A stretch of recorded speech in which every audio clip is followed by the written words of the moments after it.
Usahakanlah kesejahteraan kota kemana kamu aku buang, dan berdoalah untuk kota itu kepada Tuhan, sebab kesejahteraannya adalah kesejahteraanmu.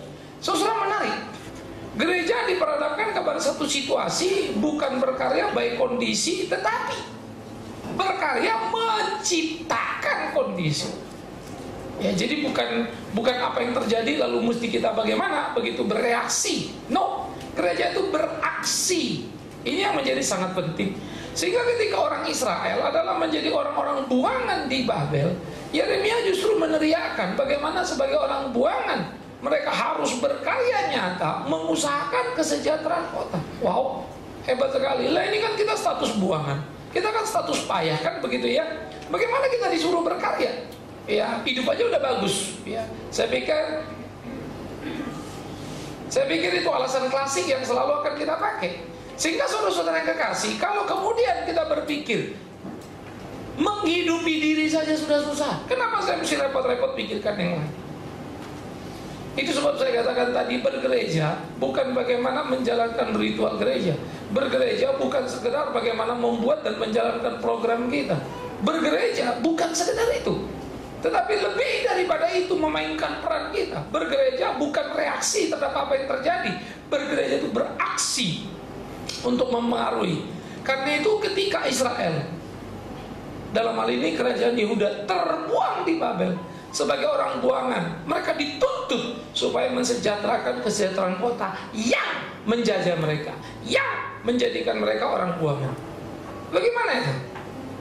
Karena itu lalu logika-logika pikir begini yang harus kita tumbuh kembangkan, sehingga memang energi kita akan terkuras habis dalam menggarap sebuah pekerjaan Tuhan. Konsentrasi kita mesti garap.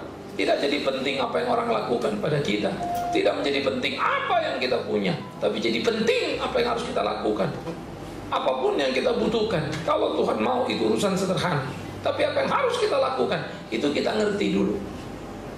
Ya, karena itu semangat gereja kita harus selalu diingat seperti yang saya bilang. Jangan bilang kita nggak bisa ini, nggak ada ini, nggak ada ini, nggak ada. Kalau itu cara kita bergereja, kita nggak akan pernah jadi gereja. Ya, lakukan apa yang harus kita lakukan. Tapi kita cuma punya 5, Pak. Kita nggak punya 20. Kerjakan dengan 5. Siapa yang suruh kamu kerjakan 20? Kalau Tuhan mau kasih, jangankan 20, 50 pun Tuhan bisa. Jadi memulai pergerakan seperti ini menjadi amat sangat penting. Jadi saudara-saudara yang kekasih, bagaimana pergumulan demi pergumulan harus dikerjakan. Secara common grace, keadilan dan berkat Allah itu saja luar biasa secara umum. Sehingga banyak sekali orang-orang di kolong langit ini yang memulai satu misi yang diemban dan diyakininya, lalu bergerak menciptakan karya yang luar biasa. Ada berapa banyak sekolah-sekolah pinggir jalan, ada berapa banyak orang-orang yang bekerja dengan minimnya, termasuk mereka-mereka yang muslim, sehingga mereka berkarya.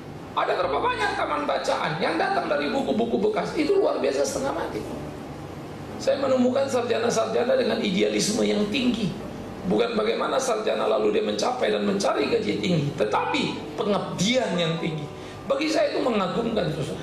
Dan mereka berkarya luar biasa. Bukan Kristen. Lebih lagi kita sebagai Kristen, bukan? Di mana kita ada bahkan sebagai orang buangan, mesti mengusahakan kesejahteraan kota di mana kita dibuang. Berkarya. Ya. Seluruh pergerakan pelayanan kita dimulai dari sana. Saya selalu akan berteriak dari mimbar ini. Siapa yang punya jiwa yang sama, siapa yang punya beban yang sama, siapa yang berani berkeringat darah melayani Tuhan, ayo kita mesti memperpanjang barisan, memperkuat barisan, sehingga kita berkelahi untuk mengubah wajah.